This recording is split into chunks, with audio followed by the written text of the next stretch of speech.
Transferring wealth successfully starts with asking yourself questions that will give your family a better life now and for generations to come. In this podcast, financial professionals John and Michael from Copper Beech Financial Group guide you through eye-opening questions to help you discover the truth about your wealth. Now, on to the show. Hello and welcome to The Truth About Wealth with John and Michael Parise of Copper Beech Financial Group. On our last podcast, we started a two-parter, two different podcasts about 7 common objections families have when utilizing trusts in their estate planning. And we covered some of the first objections and kind of the groundwork and the foundation of what is a trust and why do families consider trusts. So if you have not heard that, please go back and listen to that first podcast. But you're welcome to enjoy this one right now. Good morning, John and Michael. How are you? Morning, Eric. Good morning, Eric. How you doing? I am very, very well. I know that we covered a lot in that last podcast, and this one may be a little bit shorter, which is just fine, but I think we have 4 objections to cover today. Do we not? Yes. We do have 4. Might not be that short, but we'll see. All right, yeah, let's get into it and find out. So where are we starting today? Well, the first one we'll start with today is actually the fourth one. The fourth objection that we typically get, and it's one of my favorites to discuss, at least with families, and that's that trusts foster resentment amongst descendants. And typically this goes something like this. Well, if I take my assets that I own and I place them in trust for my children or my grandchildren, and when I pass away and they see that these assets are going to be held in trust, they're going to think that, oh, mom and dad didn't trust me, or I didn't know how to manage money, or I'm not smart, or, now I have to go through this third-party trustee or this other person in order to access the family's wealth. That's typically how the story will go with many of the families when we talk about this objection. They're trying to control me from beyond the grave. Right. Exactly. That's a term we often use. Yeah. That would be my son's objection. He'd be like, "Oh, still trying to tell me what to do." Yeah, right. Right. Not really. Just trying to help you out, bud. But yeah. Right. Well, that's the key thing. You hit the nail on the head. And we talked a lot about this in our early podcast on asset protection. But if that's a major goal of the family, and a lot of these asset protection risks that families face, trust can be a really, really key part in protecting against that. And so this objection really, at least in terms of being able to overcome it, really involves a lot of more on the education side of what Copper Beech does. Things like family meetings, things like developing a family mission statement or a family constitution, all of these little tasks, if you will, or things that families do with a family is really a way to sort of overcome this objection, because if you don't do some of these things, that is a real risk. If you don't communicate why a trust is useful and the reasons why mom and dad in this case are forming a trust, then now you're leaving that open for your children or your descendants to figure that out on their own. And very often these trust documents are legal documents. There's not a whole lot of heart to them. And so they really are a set of instructions, as you pointed out, Eric, not as much of a loving sort of breathing document that explains why they're being used. You said this is your favorite. Why is that? Well, I just think that it's my favorite because I really it sort of comes full circle to a lot of what we do at Copper Beech, and why it sort of ties a lot of the pieces together. As I said, with the asset protection conversations, with our family meetings, which we had an earlier podcast on, these are all ways when we work with families. Most of the time on most family meetings, one of the agenda items is reviewing the trusts, how they work, why they're put in place. And a lot of that is an ongoing, almost reinforcing type of project that we do with families, because children in this case really need to understand, and really mom and dad need to be reminded as well as to why these trusts are put in place. Yeah, the other piece is, I'll jump in here. The other piece to this is really the makeup of the family. I mean, we've had many situations where mom and dad would say, listen, if I gave all that money to my son, Michael, he really would know what to do with it. He's smart, he's frugal, or he's savvy about the business world. But if I gave it to my daughter, Laura, or Alicia, they might not be that ready for that. So I would need someone to guide them and give them direction through their life. Not that I don't trust them. It's that I want to make sure that they get the right guidance. So the family issue, the family dynamic issue is important, because some families have no problems giving their money to their kids outright. If there's not a legacy issue, or if there's not a generational issue, we work in that world consistently. So getting back to Michael's points, is it's a legacy issue why these assets also stay in trust. As long as the children know that they have access through that to that money for certain needs that they have through their lifetime, and there's no restriction other than they've got to go to a third party and they have to either ask for the money, or it was written in the document that mom and dad said the kids can have the money for these particular reasons. So it's all customized.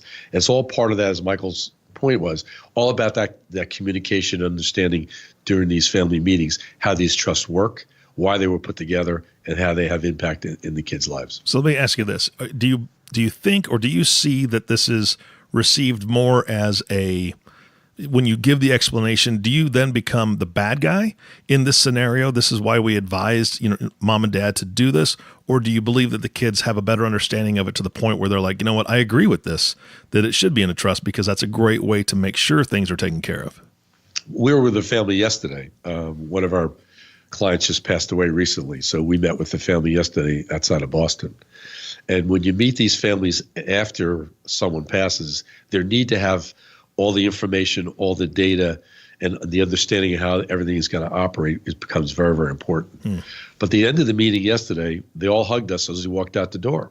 So the relationship with these families are important because they know that we have their best interests at heart, and we'll spend all the time necessary to get them in a position to understand why their father set the trust up the way they the way they were set up, and what the goal was. And that's really part of that dynamic of how you work with these families. I think to answer your question, Eric, I think it's more the latter. I think that after we've really done a deep dive in explaining to the children how a trust works, why it was put in place, and all the asset protection benefits and the management benefits that can come along with that, children really have a really positive outlook because of Clearly. They understand that this is not done, or these trusts weren't put in place from a standpoint of I don't trust you, but it's I want to protect you, I love you, and that becomes more of the dialogue. And I think when you see that transition happen, it's pretty powerful to see. That's kind of why I like this one, at least talking about it.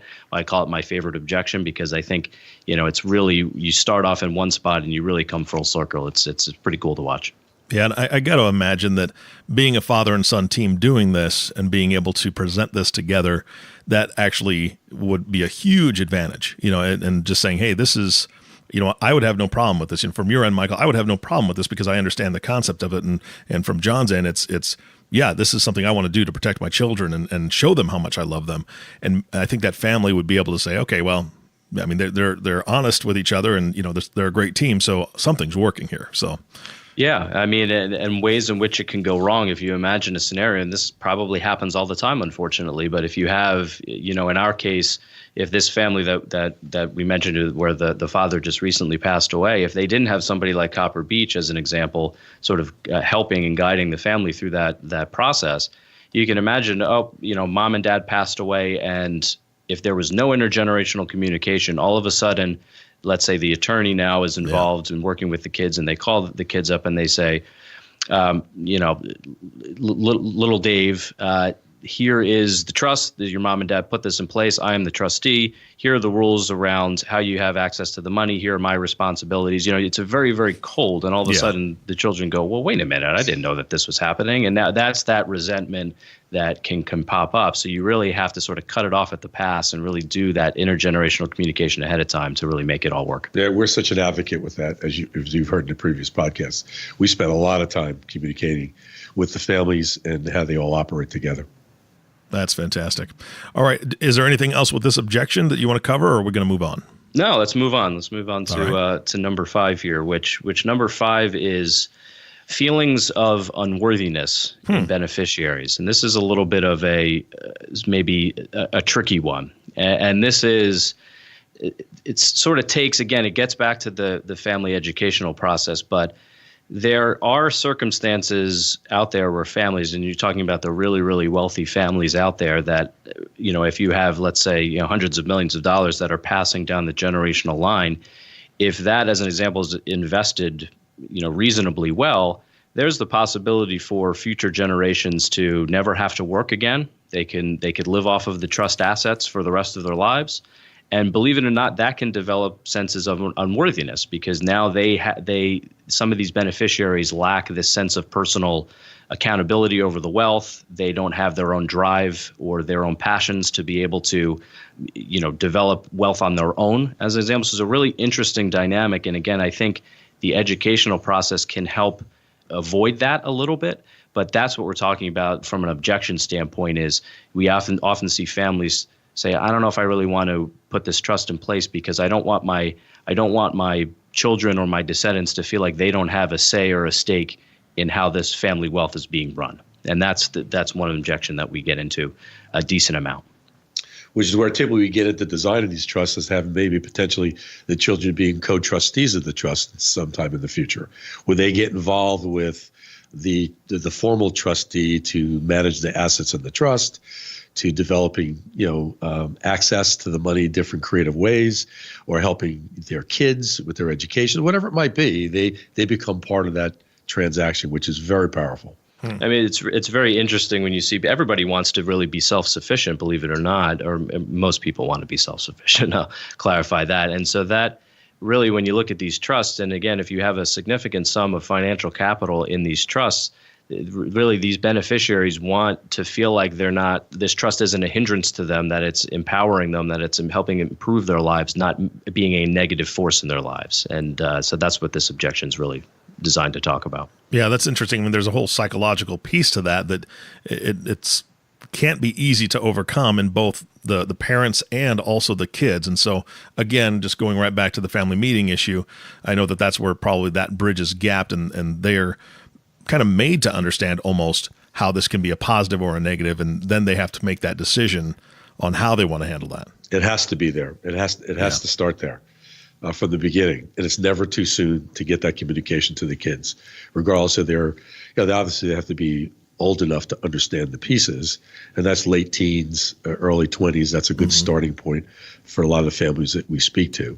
But they should start to understand from the earliest possible how these estates are set up for their benefit, and it's all good. It's not as Michael said, it's a love letter. It's a way to tell your kids, I'm going to protect you, and you never have anything to worry about, but you're going to be responsible for certain pieces of the family legacy, as it's coined, to take this wealth and share it or develop, creating businesses or buying real estate or whatever it takes to continue to grow that wealth in these trusts. Family philanthropy becomes a really important way to sort of combat this as well. You can think about being able to use some of the family wealth to help benefit the community around you. That's really where you could sort of push back against that feeling of unworthiness, because, again, a lot of beneficiaries now, if they are in charge or at least a part of that decision of helping the community around them, it combats that a little bit. So that's another key part. And I think that'll probably be a future podcast on family philanthropy. That's a really cool topic. Yeah, that'd be spend hours on that. Yeah, that'd be fun. All right, what's next?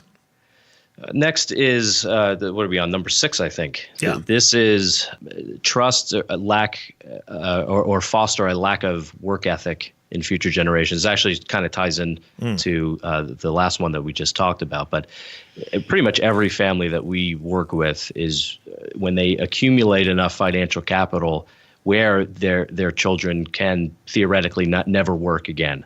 That really brings up this uneasiness in them to make sure that, again, these trusts or the family wealth in general is a positive force, not a negative force. And so a lot of people say, I don't want to create these trusts that are going to, let's say have a professional trustee that's going to manage the assets, and they're competent. They're going to be able to generate a good, reasonable rate of return on these assets a long period of time. And, it's my kids aren't going to have to work. They're not going to have to do all of the things that I had to do, right? That's a typical conversation in terms of creating the wealth that they've inherited. And so sometimes you'll see families say either I'll give it all to charity, or I'll give a large percentage to charity, which can be a great thing to do. But sometimes they say, well, I'm just going to leave this to my children outright. And you know what? If they spend it all, that's on them. And now they're left to their own devices. And so that's really what we're talking about with this objection. Yeah, one of the designs, again, in the trust document itself allows the children to use the assets in the trust for certain purposes. So let's say, for example, I wanted to buy a piece of real estate for the trust as a father.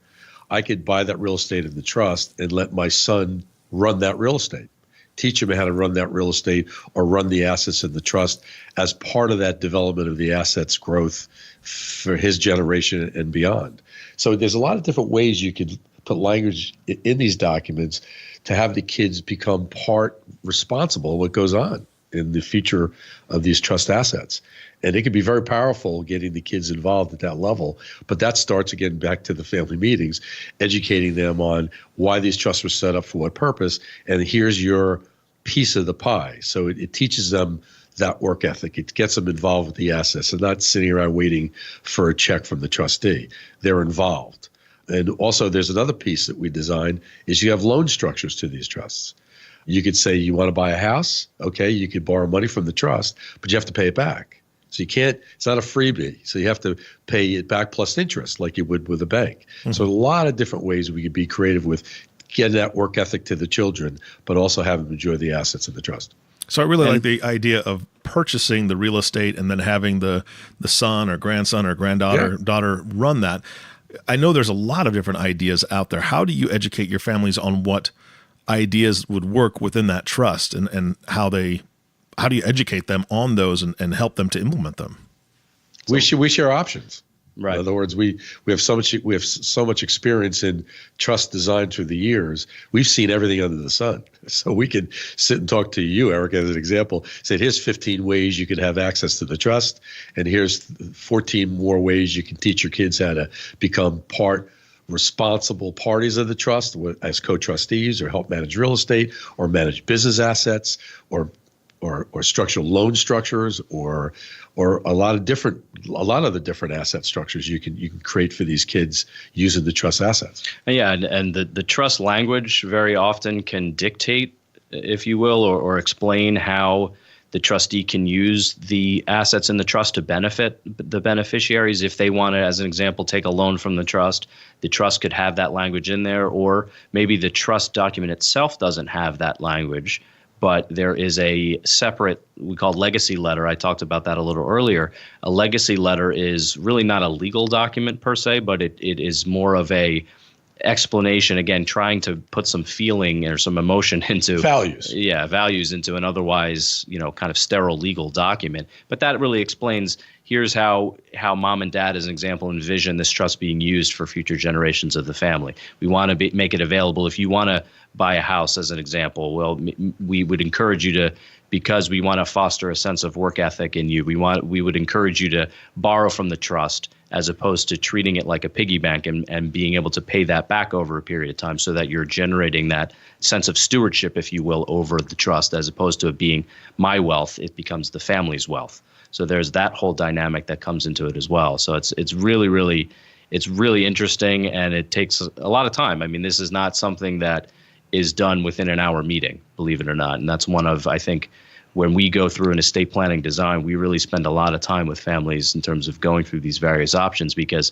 very often some of these documents can be almost more boilerplate, and they sort of, here's a generic document that may not really fit what the client's trying to, or the family's trying to accomplish. So we try to spend a lot of time to do that up front. Yeah, we refer to that transaction with the loan structure. It's called the velocity of money. That's the term I use. Mm-hmm. For example, if you wanted to buy a $300,000 house, Eric, and you had a 30-year mortgage on that house would cost you a lot more than the $300,000. It'd be closer to $900,000 when you paid your loan off. That's typically how people buy assets. So if you understand that basic principle, when you borrow money against your own trust and you pay your trust back, you're paying yourself back. So you get the velocity of money, and you're a part owner of that trust, or your kids are. So it's a really interesting dialogue to teach families how to think about money differently. It's simple. Let's go to a bank and borrow money. Yeah, but you're going to give that bank a lot of money. Why don't you pay yourself? Yeah, and absolutely. develop that banking structure. We refer to that as the estate bank. In a family, that's their new bank, and you pay yourself back. Well, you just set yourself up for a few more podcasts. You know that, right? Because we already have one. I want a series on, top 10 ways to teach your children and grandchildren a great work ethic utilizing a trust, something to that effect, because it sounds like there's a ton of ideas done in different ways to do it. But I would really like to dive deep into just using the real estate as an example. What are we buying? Are we buying an apartment building? Are we buying a business complex? Are we buying so on and so forth? And what all the child or grandchild is going to learn through this experience. And I mean, that'd be amazing. I'd love to do a podcast on that. So yeah, they feel like they're involved with the wealth of the family, and they feel responsibility. There's a learning curve involved. They know how to run real estate.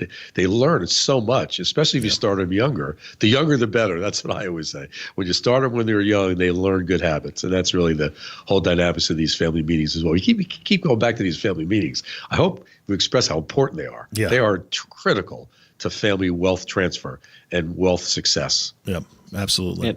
Just to add one more point, there's a wonderful book by a colleague of ours named James Grubman. It's called Strangers in Paradise, and it's a very interesting theory that he came up with in terms of families transitioning to a world of wealth. And he makes the analogy that families who are new to wealth are almost like immigrants to a new land. Mm-hmm. And you see this a lot with immigrant cultures where they, in the United States here, we obviously are a country full of immigrants, and how those immigrants who came to this country adjusted to the life of the United States versus holding on to really the key values from their native culture. And you see that parallel in the world of wealth, because you have this generational, let's say, push and pull, where you have generation one who's created the wealth.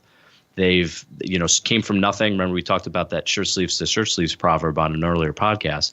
They came from nothing. They created a really, really powerful business, and they want to instill that same level of work ethic and creation in future generations, where future generations don't have to do that. And so that's that balancing act where maybe somewhere you have to meet somewhere in the middle. You don't want to go so far the other way that those values aren't passed on, that work ethic isn't passed on, but maybe you don't want to be so restrictive that the family can't enjoy the wealth that it has earned through its own hard work. So that's that dynamic. That's, again, very interesting, almost like a psychology that we work with a lot with families on how to best balance that. Yeah, fantastic. All right, what is our last objection? We're on number 7 now. The last objection, and we put it last because it's almost a culmination of all of these different dynamics that we talked about on the last podcast. And we've had, perhaps it's almost more than any other issue, this actually becomes somewhat of a stumbling block for a lot of families. And that's, okay, I'm going to create these trusts, and it has all these dynamics. There's a lot of responsibility for everyone involved. Who am I going to pick as a trustee to manage all this? I don't know if I have anybody, and I don't know if I want to put somebody in that situation to, let's say, be the yes or no factor or to manage all this. I either don't know anyone, or I don't want to put that person in that role. So I'm just not going to have a trust at all, because I don't want to have somebody in that role. And that's really the last objection that many families come up with. So what do we do about it? Well, there's several approaches. One, we like the personal trustee side as an example, where there's a family member, family friend. It could be the sibling. It could be a child. It could be anybody that the family deems qualified to handle that responsibility. But as Michael's point's well taken, that's a lot of burden on that particular party. So a lot of conversation have to be had with that particular person. He or she would have to be willing to take that responsibility on. So that starts that process. But we like that personal trustee to start. But then you get into, how you administer a large estate. Who's going to be responsible for the paperwork and filing tax returns and all that, because that's all part of this. So we typically combine the personal trustee with a corporate trustee, like a trust company, a local bank, an attorney, a CPA that has more of a financial background or a legal background to help that particular other trustee work the plan inside the trust as a trustee to develop the goals and the structure as they move forward with managing the trust assets and the distribution of those assets. Yeah, and there's no right or wrong answer to this decision. I will say from our experience, again, going back to the family meeting, it's very important that if a family is going to utilize trust to pick a trustee, that trustee really be involved in the family meetings as well. That's key, because then the trustee now is on the same page with the rest of the family in terms of what the family's goals are, or how the beneficiaries expect the trust to be run, or hope that the trust is run. And so that's really a key part as well. There is no right answer to this, and that's why it's somewhat of a challenge. But there's a lot of different options that you could utilize. Again, as my dad said, using professional trustees, having a combination of professional and personal trustees, and that all of those different options are available on the table for families to consider to help solve that objection. Yeah, not to get in the legal weeds, but basically how these trusts are looked at. The mom or dad set these trusts up, and those trusts are controlled by mom and dad as long as they're alive. So these trusts only act when mom and dad pass away, which could be a very, very long time from now. There's also powers in the trust to replace a trustee. Again, these documents are flexible to ebb and flow with the needs of the family going forward. So, for example, if I put a trustee in place here in New Jersey, and Michael and the kids wanted to move to California, and it was burdensome to work with the trustee in the East Coast, they could let that trustee go and then hire another trustee on the West Coast where it's more convenient. So in these trust documents, and Michael as an attorney works with our clients' attorneys to develop the flexibility and exit strategies in these documents to make sure that anything can be done under the law as it relates to these documents and accessing information or data. Right, and a lot of this difficulty comes in from primary two things. One is, how long is the trust going to be enforced for? Is you can have in certain states in the United States or other jurisdictions internationally, you can have trusts that go on for forever. And so you look at that type of longevity of a trust. How do you pick a trustee that's you really can't pick one trustee unless it's a firm, as an example, or an institution to really manage that. So that's really where building that flexibility inside of the document to give the beneficiaries, in this case, the power to shift or move in a different direction really becomes important. But the other issue is really the language of the trust as well. So if you have a trust that gives a lot of power, a lot of discretion to the trustee to make distributions out to beneficiaries or to make investments of the trust, that's really where the difficulty comes in, because that's a lot of power to give to a trustee or trustees. And sometimes the family has difficulty figuring out or finding a party that could manage that. But if you have language that is a little bit more, let's say, mandatory, where distributions are made regularly, and that's mandatory that the trustee do that, then the trustee is really more of a facilitator or administrator. So maybe that doesn't become as much of an issue. So you're starting to see some of the dynamics that go into this, which is why it takes sometimes a little bit longer than a lot of advisors sometimes take in terms of designing this, because we want to make sure that we're crossing our T's and dotting our I's with all these decisions, and the family understands it so that they know that they're comfortable making the right decision. Well, the 4 objections that we covered today all have one theme for me, and it's emotion, right? I mean, that's what seems to be part of all 4 of these, right? The resentment, the feelings of unworthiness, the possible lack of a work ethic, and picking a trustee. I mean, that's a huge thing as well. All 4 of them are heavily emotional. And so if somebody's listening to this right now and says, man, that's my objection is the emotion that's involved. I really don't want to get into it because I don't want people to have hurt feelings, and I don't want to, if I'm thinking about a trustee and it's one of my kids, then you've got resentment there, and boy, this is a lot to talk about. But that's the bottom line, is that they need to talk about it. So how do they reach you guys if this has really sparked some interest in their mind and they just want to take that step to explore what you're talking about? You can go to our website and you could reach out to us. Lauren Giacone is our family office concierge, so you can reach out to her. If you have any questions about that, we'd be more than happy to discuss that with you as the family and hopefully answer any questions you have. Fantastic. Any closing thoughts for today's podcast? No, this was great. I hope the last 2 were a deep enough dive into some of these objections, but we're generally more positive with trusts rather than negative with trusts. Obviously, every family is different. We have some families that choose not to utilize trusts, but the vast majority of them do for the reasons that we've mentioned. And so we hope this was educational for the listeners. And my last comment is, you only have one chance to do this right. Yeah, definitely. That's that's so important to get this right the first time, put it in place, and see the fruits of your labor go on and on and on instead of, a disastrous ending to them. So I appreciate the time, guys. Thank you, Eric. You bet. And thank you all for listening to the Truth About Wealth podcast with John and Michael Parise. If you have not subscribed to the podcast yet, please click the subscribe now button below. This way, when John and Michael come out with a new podcast, it'll show up directly on your listening device. This will make it much easier to share these podcasts with your friends and family. Again, thanks for listening today. For everyone at Copper Beech Financial Group, this is Eric Johnson reminding you to live your best day every day. And we'll see you next time. Thank you for listening to the Truth About Wealth podcast. Click the subscribe button below to be notified when new episodes become available. The information covered and posted represents the views and opinions of the guest and does not necessarily represent the views or opinions of Copper Beech Financial Group. The content has been made available for informational and educational purposes only. The content is not intended to be a substitute for professional investing advice.